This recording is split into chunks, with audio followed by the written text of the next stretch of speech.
Hello everyone, welcome to today's grammar lesson.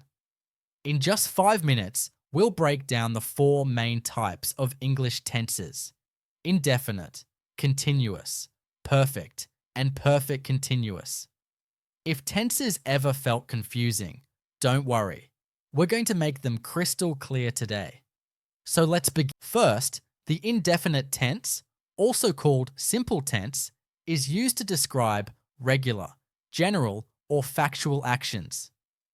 In present indefinite, we use the base form of the verb, verb 1. Example, she writes letters. In past indefinite, we use the second form of the verb, verb 2. Example, she wrote letters. In future indefinite, we use shall or will plus verb 1. Example, she will write letters. This tense is all about showing the time of the action, present, past, or future, without any extra detail.